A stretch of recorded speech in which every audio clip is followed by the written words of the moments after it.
Hi friends, welcome back to another course video. Today you'll be learning more about arguments. We will only do programming today. You will learn three main ways to use arguments.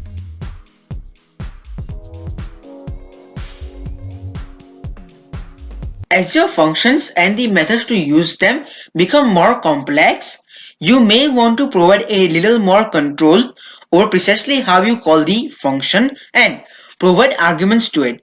Until now, you have positional arguments, which means that you have supplied values in the order in which they appear in the argument list for the function definition. However, Python also has a method for sending arguments by keyword. In this case, you supply the name of the argument followed by an equal sign and the argument value.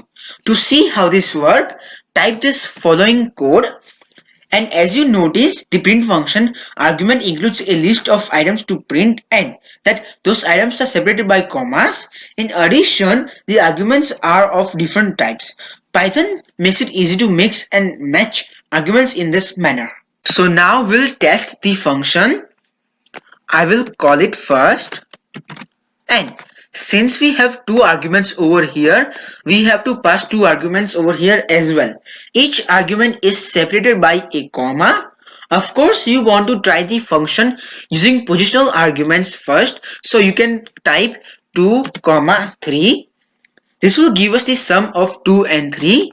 Let's run this. And we get the expected output, which is 5. So now I will call the function again, but this time I will say value 2 equals 3, value 1 equals 2. I will run this again and we get the same results even though the position of the arguments has been reversed. By default, the first argument you put here, which is this, is part of value 1 and the second argument is part of value 2.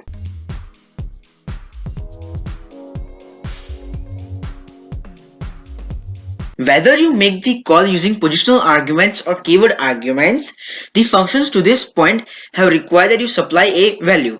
Sometimes a function can use default values when a common value is available.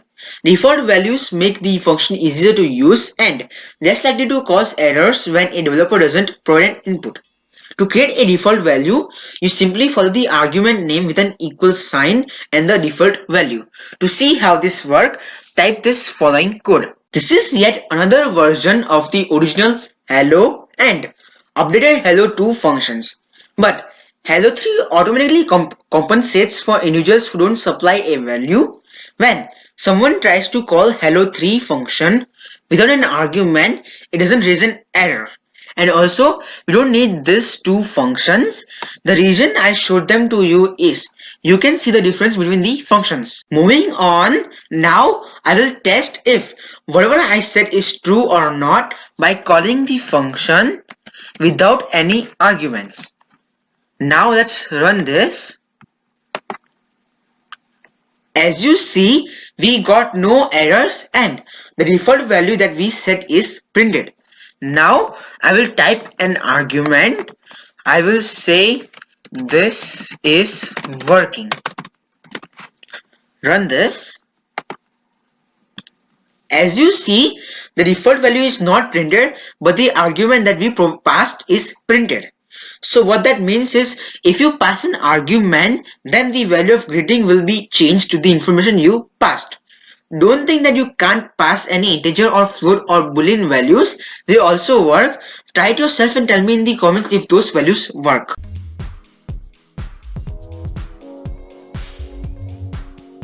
In most cases, you know precisely how many arguments to provide with your function. It pays to work toward this goal whenever you can because functions with a fixed number of arguments are easier to troubleshoot later. However, sometimes you simply can't determine how many arguments the function will receive at the outset. Fortunately, Python provides a technique for sending a variable number of arguments to a function.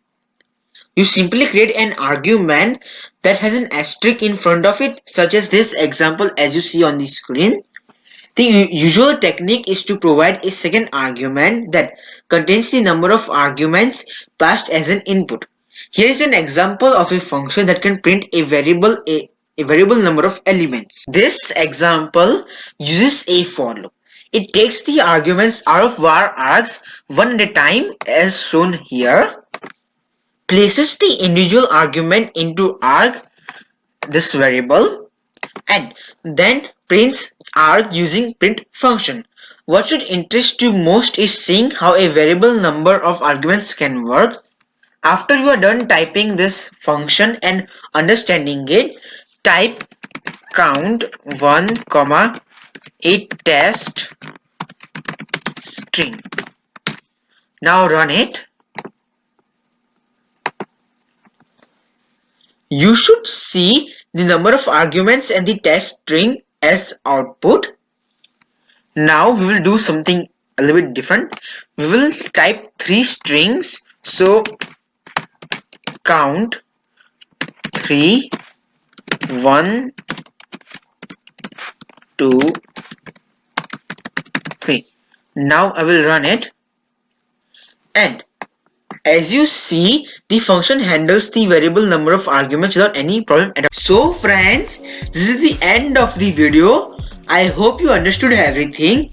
In the next video, you will learn how to return information from functions and compare function output.